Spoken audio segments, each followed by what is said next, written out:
warahmatullahi wabarakatuh. Kembali kita berjumpa di mata pelajaran geografi bersama saya Fazil Akbar.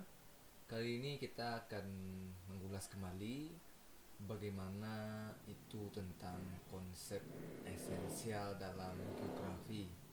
Nah, jadi di dalam geografi itu sendiri, pada ruang lingkupnya, itu geografi itu mengkaji bagaimana tentang persebaran dan keterbatasan penduduk di muka bumi, bagaimana interaksi manusia dengan lingkungan fisiknya, serta kajian terhadap wilayah atau region atau wilayah. Karena setiap wilayah ini memiliki kondisi yang berbeda.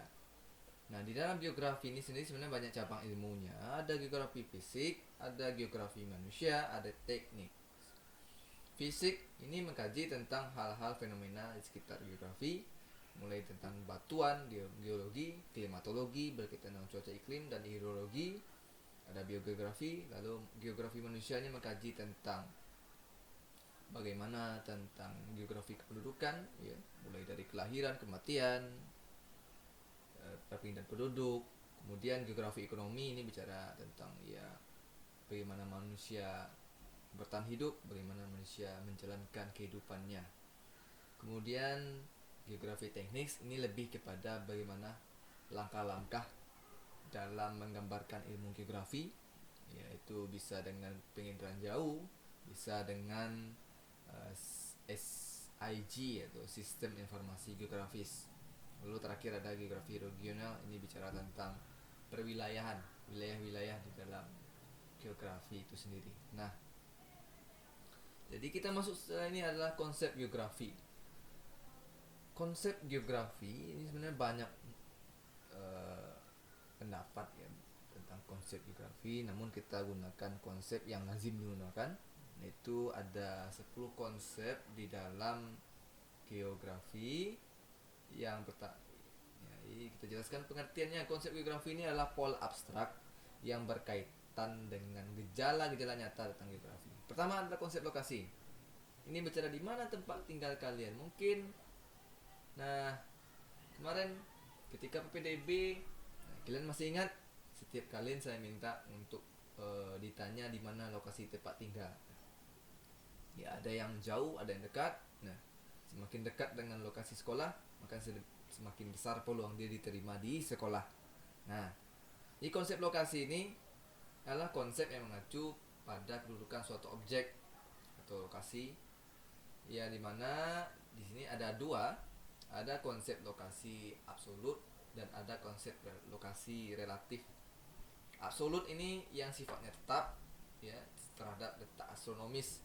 Contohnya adalah letak Indonesia di antara 6 derajat lintang utara sampai 11 derajat lintang selatan, lalu 95 derajat bujur timur sampai 141 bujur timur. Nah, ini adalah lokasi tetap statis, ya, secara astronomis. Jadi mau digeser ke manapun dia, kalau letak astronomisnya adalah sekian, ya, derajatnya. Kemudian lokasi secara relatif ini dipengaruhi oleh kondisi geografis. Misal Indonesia berada di antara dua benua, yaitu benua Asia dan Australia. Atau contohnya mungkin misal si Hendra punya rumah Hendra berbatasan dengan rumah Abdi, yaitu dengan batasnya adalah pohon pisang dan pohon durian.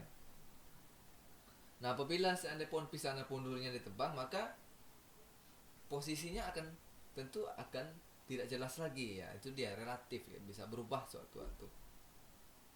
Nah, kemudian setelah lokasi ada juga konsep jarak. Nah, konsep jarak ini sebenarnya sama juga, ada dua juga, yaitu jarak absolut dan relatif, ya. Jarak absolut ini yaitu jarak yang diukur dalam satuan panjang, ya, yang jelas ada ukurannya, bisa kilometer, meter, ya. Contohnya adalah Jakarta Bandung adalah 156 km, atau mungkin misal Ujung Tanjung ke sekolah itu jaraknya 7 kilo lebih. Nah, relatif itu gimana? Ya, misalkan dari sini ke Ujung Tanjung, kalau saya bawa motor mungkin bisa 5 menit, 7 menit. Nah, kalau yang lebih kencang lagi bawa motornya, di atas 80, mungkin bisa 5 menit sudah sampai ujung Tanjung, atau lebih lambat lagi kecepatannya mungkin bisa setengah jam menuju di Tanjung. Nah itu dia jarak relatif. Kemudian konsep keterjangkauan ini mengacu bagaimana aksesibilitas, bagaimana cara menuju lokasi tempat ya. Jadi konsep keterjangkauan ini kuncinya satu adalah aksesibilitas. Itu aksesibilitas ini maksudnya bagaimana cara, bagaimana kemudahan untuk mencapai suatu lokasi atau objek. Nah, ini semuanya dipengaruhi oleh kondisi geografis ya. Misalkan contoh mungkin yang tinggal di Parit Alai. Nah, Parit Alai, ketika PDB kemarin saya tanyakan kenapa tidak memilih sekolah di Rimba Melintang dibandingkan dengan SMA Tanjung Melawan. Pada secara kilometer mungkin lebih dekat ke Rimba Melintang ya. Jawabannya adalah karena akses dari rumah dari rumah Parit Alai menuju Rimba Melintang itu becek, jalannya rusak dan lebih sulit ditempuh pakai kendaraan dibandingkan menuju Tanjung Melawan yang jalannya sedikit lebih baik. Nah itu salah satu bagian dari konsep keterjangkauan ya. Karena jaraknya lebih dekat tapi keterjangkauannya lebih sulit nah, dibandingkan yang tempat lainnya. Kemudian kita masuk pada konsep morfologi. Nah ini lebih kepada konsep bentuk permukaan bumi ya. Permukaan bumi ini kan berbagai macam, ada yang datar ya, ada yang berbukit-bukit, gunung-gunung ya, akibat proses alam, dan juga ada tindakan manusia. Nah, kalian bisa lihat sendiri bentukannya, misal jalanan yang di Rantau Bais sana itu jalan lurus saja.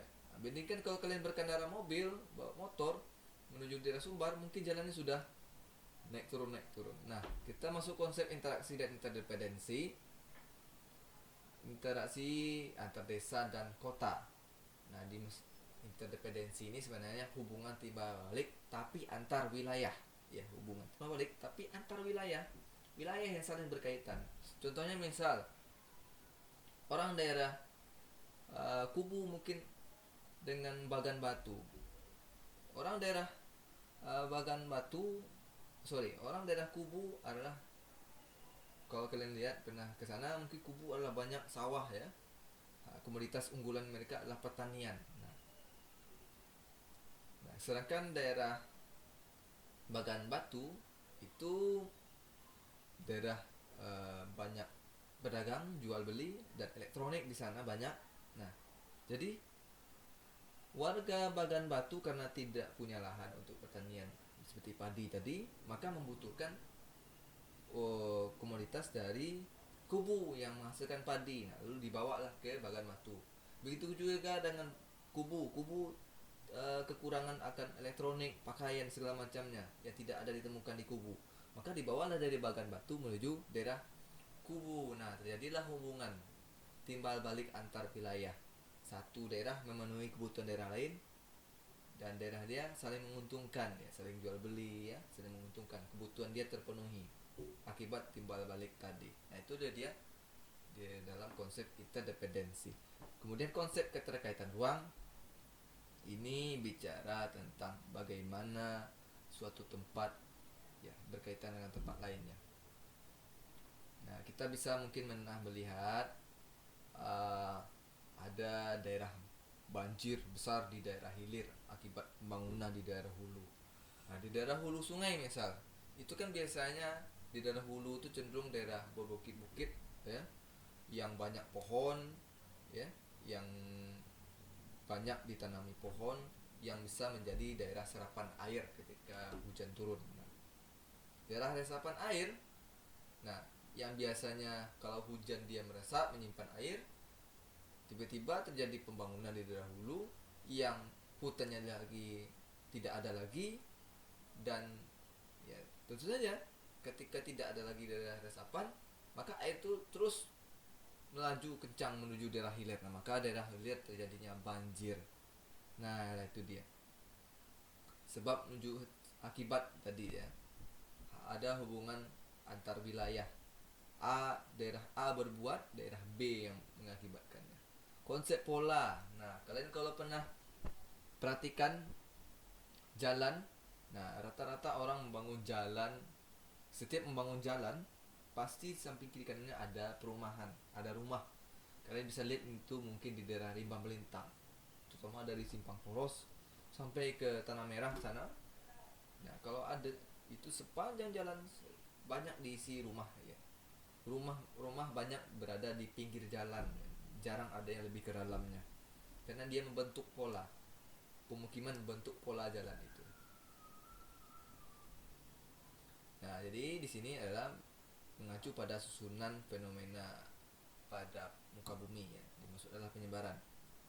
Yang tadi saya tentukan adalah jalan ya. Contoh lainnya mungkin sungai ya. Bagaimana lekuk sungai diikuti oleh pola pemukiman setempat.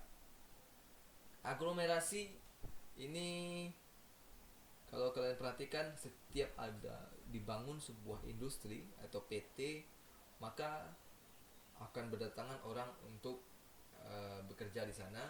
Nah, karena ada orang bekerja di sana, tentu orang yang bekerja membutuhkan tempat tinggal. Nah, dibangunlah semacam kelompok dari industri tadi, dibangun kelompok pemukiman bagi mereka yang bekerja di tempat industri. Nah, itulah dia disebut dengan aglomerasi, yaitu pengelompokan fenomena pada suatu wilayah. Nah, di perkotaan itu banyak cenderung terjadi pengelompokan. Nah, kalau di perkotaan itu biasanya ada kelompok untuk industri, ada kelompoknya daerahnya. Lalu ada daerah-daerah khusus untuk perumahan, ada.